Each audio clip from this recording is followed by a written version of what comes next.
Railway budget आने से पहले हम लोग भी कई बार आते हैं, आपसे पूछते हैं, इस बार की क्या उम्मीदें हैं? देखिए, उम्मीदें तो हम लोग हमेशा करते हैं, पर चूंकि अभी पूरा विश्व कोविड-19 के दौर से गुजरा है, भारत जैसे बहुत बड़ी आबादी के देश में भी इस संक्रमण से हम लोगों ने मतलब इसकी विभीषिका को देखा है। तो ऐसे समय में रेल बजट से बहुत ज़्यादा नई चीज़ों के लिए उम्मीदें बांधना थोड़ा सा सही नहीं लगता है। अभी तो हम तो यही सोचते हैं कि जो कोरोना काल में जितनी भी सारी रेलें बंद कर दी गई थी, पूरा एकदम से आवागमन एक किस्म से ठप हो गया था, जो जहाँ था वहीं रहने लगा। तो अभी अगर धीरे धीरे ट्रेनों का परिचालन शुरू हुआ है और हमें उम्मीद है कि निश्चित ही आने वाले समय में रेल सारी रेलें फिर से पटरी पर दौड़ने लगेगी, जिससे न केवल जनजीवन सामान्य होगा, पर देश का औद्योगिक और व्यावसायिक विकास जो रुक गया था, उसे भी नई गति मिलेगी, ऐसा मेरा सोचना है। जो बहुत पहले से बात कही जा रही है कि बिलासपुर रेलवे जोन जो कि कमाऊ पूत कहलाता है, यहाँ से महानगरों को कनेक्ट करने वाली ट्रेनों की डिमांड रही है पहले भी। ये बात सही है कि बिलासपुर जो जोन है, वो बहुत ही लंबे संघर्ष के बाद मिला है। और अभी स्थिति ये है कि देश में 17 जोन हैं। इन 17 जोनों में सर्वाधिक आय देने के लिए बिलासपुर जोन हमेशा सुर्खियों में रहता है। पर यह भी एक विडंबना और सच्चाई है कि इस उपलब्धि के बाद भी बिलासपुर जोन हमेशा उपेक्षित रहता है। हमारी छोटी छोटी मांगें जो लंबे समय से हम करते चले आ रहे हैं, जब जोन नहीं बना था, केवल मंडल था, तो भी मंडल मुख्यालय होने के बाद भी बिलासपुर मंडल सर्वाधिक आय देता था, जिसकी वजह से रेलवे जोन को दूसरे जब ये साउथ ईस्टर्न रेलवे जोन में हुआ करता था, तो इस मंडल की वजह से ही उसको सबसे अधिक आय मिलती थी। परंतु उस समय भी बिलासपुर हमेशा निगलेक्ट रहा, इसका हमें हमेशा दुख रहता है। महानगरों को जोड़ने वाली ट्रेनों की मांग है सर, कहाँ कहाँ ज़रूरत महसूस करते हैं, किस देश के किन किन कोनों में होनी चाहिए ट्रेनें यहाँ से? महानगरों की जहाँ तक बात आती है, जब जब हमने मांग रखी है कि बिलासपुर चूँकि अब जोनल हेडक्वार्टर बन गया है, यहाँ से मुंबई जो देश की औद्योगिक और व्यावसायिक राजधानी है, वहाँ के लिए सीधी ट्रेन नहीं है, बिलासपुर से नहीं है। हमने ये मांग रखी कि कोरबा या रायगढ़, जो छत्तीसगढ़ के दो अच्छे बड़े औद्योगिक स्थल बन गए हैं, वहाँ से एक ट्रेन डायरेक्ट मुंबई के लिए चलाई जाए। तो अभी अभी स्थिति यह है कि बिलासपुर चूँकि बॉम्बे हावड़ा मुख्य मार्ग में पड़ता है, इसलिए हमें ट्रेनें मिल जाती हैं, नहीं तो शायद हमको बम्बई और कलकत्ता के लिए जाने के लिए भी दिक्कतें होती। परंतु ये मांग भी हमारी अनदेखी की जा रही है। उसी तरह बिलासपुर से हावड़ा के लिए जब भी हम मांग रखते हैं, तो हमें गिना दिया जाता है कि इतनी ट्रेनें इस मार्ग में उपलब्ध हैं, परंतु डायरेक्ट ट्रेन यहाँ से न होने की वजह से जिस दिन भी हम यात्रा करना चाहते हैं, उसके करीब हफ्ते 10 दिन तक हमें क्लियर कन्फर्मेशन नहीं मिल पाता, रिजर्वेशन नहीं मिल पाता। तो जब तक इन दो महानगरों के लिए सीधी ट्रेन सेवाएं बिलासपुर मुख्यालय से नहीं होगी, तब तक यहाँ के लोगों को बड़ी तकलीफ का सामना करना पड़ रहा है। परंतु इस महत्वपूर्ण मांग को भी हमेशा अनदेखा किया जा रहा है। हैदराबाद के बारे में बात करें तो के बारे में स्वास्थ्य सुविधाओं के लिए बेहतर विकल्प माना जाता है, तो थोड़ी सी चूक रह जाती है क्या? बिलासपुर से डायरेक्ट कनेक्टिविटी नहीं है? डायरेक्ट कनेक्ट हैदराबाद भी अभी स्वास्थ्य सुविधाओं के लिए एक बहुत बड़ा केंद्र बन गया है। पहले मुंबई, उसके बाद हैदराबाद। तो हैदराबाद के लिए देखिए अभी कैसी विडंबना है। अभी मेरे संज्ञान में आया कि सिकंदराबाद जो हैदराबाद का एक उपनगर ही है, सिकंदराबाद से रायपुर के लिए एक ट्रेन इनने चला दी है और रायपुर से सिकंदराबाद जा रही है, पर फिर से बिलासपुर जोनल मुख्यालय की उपेक्षा हो गई। इस ट्रेन का विस्तार, इस ट्रेन को बिलासपुर से क्यों नहीं चलाया गया? तो हमें तो हमेशा ये लगता है कि केवल कमाई बिलासपुर जोन दे, सुविधाएं बिलासपुर को नहीं मिलेगी। छत्तीसगढ़ का मतलब केवल रायपुर और दुर्ग नहीं होना चाहिए।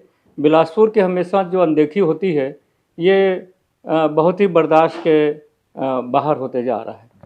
उपनगरीय ट्रेनें खास करके बिलासपुर रायपुर में फास्ट पैसेंजर की मांग भी रही है पहले से? बहुत पहले से, मैंने जब जोन नहीं बना था, उस समय से मेरी ये मांग रही हमेशा कि रायपुर जो कि छत्तीसगढ़ की राजधानी बन गया है, बिलासपुर जहां न्यायधानी है, इन दो शहरों के बीच आवागमन में ज़बरदस्त वृद्धि हुई है। परंतु ट्रेन सुविधाएं नहीं होने से आम यात्री को बहुत परेशानी होती है। तो मैंने ये मांग रखी थी कि जिस तरह से मुंबई महानगर, कोलकाता महानगर में लोकल ट्रेनें चलती हैं, उसी तर्ज पे फास्ट ट्रेनें रायपुर और बिलासपुर के बीच अगर कई फेरे लगाती हैं तो उससे यात्रियों को बड़ा लाभ होगा। परंतु ये भी केवल मांग ही बन के रह गई, ये भी अभी तक तो पूरी नहीं हुई है। मालगाड़ियों का परिचालन ठीक ठाक है सर अपने जोन में? देखिए, जितना यात्री परिचालन की ज़रूरत है, उतनी ही अहम मालगाड़ियों का चलना भी ज़रूरी है, क्योंकि जब तक मालगाड़ियाँ अपने गंतव्य पे नहीं पहुंचेगी तो सप्लाई लाइन जो है वो डिस्टर्ब हो जाएगी। तो मालगाड़ियों को तो प्राथमिकता मिले, कहीं कोई दिक्कत नहीं है, परंतु यात्री गाड़ियों के उसमें न मिले, ये थोड़ा सा प्रयास रेलवे को करना होगा कि यात्री गाड़ियां भी निर्बाध चलती रहे, ये ज़रूरी है। यात्रियों की सुविधाओं के मद्देनज़र बात करें तो आपका पुराना अनुभव है, बताइए कि क्या चीज़ चूक रह जाती है जो कि यात्रियों को मिलनी चाहिए स्पष्ट रूप से? अब वैसे तो रेलवे लगातार प्रयास करता है कि अधिक से अधिक यात्री सुविधाएं बढ़ाएं, अधिक से अधिक ट्रेनों का विस्तार करें, स्टेशनों पे बहुत सारी सुविधाएं मिले। पर देखिए, मैं तो अब तो बिलासपुर की ही बात करूंगा। बिलासपुर के दूसरे छोर पे उसलापुर एक स्टेशन है, जो शहर से, मुख्य स्टेशन से लगभग 9-10 किलोमीटर की दूरी पे है। उसे हमेशा ई ग्रेड का स्टेशन बताया जाता है, जबकि वहाँ अभी कटनी दिशा की ओर जाने वाली और उधर से आने वाली सभी गाड़ियों का स्टॉपेज उसलापुर में दे दिया गया है। अब ये ट्रेनें बिलासपुर नहीं आती हैं, तो बिलासपुर नहीं आती तो बिलासपुर से के यात्रियों को उसलापुर जाना होता है, और रायगढ़ दिशा से आने वाले यात्री जो पहले स्टेशन पर ही ट्रेन बदल के, प्लेटफॉर्म बदल के उस ट्रेन पर सवार हो जाते थे, जिन्हें कटनी दिशा की ओर जाना होता था, और रायपुर दिशा से आने वाले यात्री जिन्हें कटनी दिशा से आने वाले यात्री जिन्हें रायगढ़ तरफ जाना होता था, वो भी ट्रेन बदल के, प्लेटफॉर्म बदल के अपनी गाड़ी पकड़ लेते थे। परंतु अब सभी को उतर के और उसलापुर स्टेशन जाना होता है। पर उसलापुर में स्टेशन में सुविधाओं का नितांत अभाव है। वहाँ जो पहले एफओबी बना हुआ था, उसमें एक स्वस्थ आदमी भी अगर ऊपर चढ़ के प्लेटफॉर्म की दूसरी ओर जाना चाहता था तो वो भी, उसकी सांस फूल जाती थी। इस बात को मैंने कई बार इनके अधिकारियों के संज्ञान में लाया कि यहाँ पर में 21वीं सदी में इस तरह का एफओबी का निर्माण समझ के परे है। यहाँ कम से कम एस्केलेटर लगे या लिफ्ट लगे ताकि यात्रियों को उधर जाने में तकलीफ न हो। उसलापुर की बड़ी दयनीय स्थिति है। बोलने को तो वहाँ 15-20 गाड़ियों का स्टॉपेज दे दिया गया है, परंतु प्लेटफॉर्म पे जो शेड है वो भी बहुत लिमिटेड पोर्शन में बना हुआ है। तो यात्रियों को चाहे गर्मी हो, जाड़ा हो, बरसात हो, उसमें बड़ी तकलीफ़ होती है। बरसात में तो छोटे छोटे बच्चे और यात्री सब भीगते हुए आते हैं। तो मैंने ये निवेदन किया कि कम से कम प्लेटफॉर्म की लंबाई तक शेड बना दिया जाए, और पाथवे नहीं है, उससे बड़ी दिक्कत होती है। ये छोटी छोटी चीज़ें भी अगर हो जाए तो थोड़ी सी यात्रियों की सुविधा बढ़ जाएगी। जैसे भोपाल के पास हबीबगंज है, उस तर्ज में उसलापुर को बढ़ाया जा सकता है, क्या संभावना है? मैंने एग्जैक्टली सेम उदाहरण दिया था कि बिलासपुर का, भोपाल का हबीबगंज को देखिए आप, वो कितना डेवलप्ड स्टेशन लगता है। तो वैसी सुविधा ये सबसे ज़्यादा कमाऊ पूत के स्टेशन को क्यों नहीं मिल रही है? तो जवाब आता था कि ये तो ई ग्रेड का स्टेशन है। तो ई ग्रेड को बी ग्रेड और ए ग्रेड कौन करेगा? रेलवे ही करेगी ना। जब आपने इतनी गाड़ियों का स्टॉपेज वहाँ दे दिया, उनको बिलासपुर नहीं ला रहे हैं, तो सुविधाएं तो बढ़ाइए। अब यात्री किस हालत में वहाँ पर में उतर के और कितनी तकलीफ पाता है, उसको अधिकारी जब देखें तो समझ में आए उनको।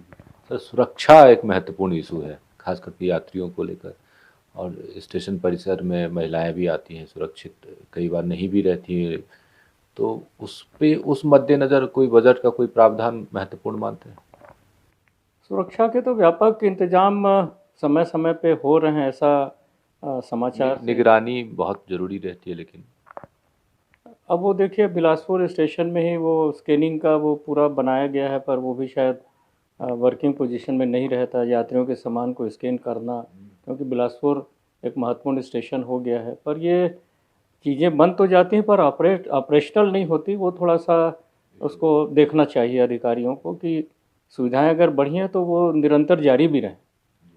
अब आम बजट के साथ जब रेल बजट भी हमारे बीच में होगा तो फाइनली क्या उम्मीद करना चाहेंगे आप?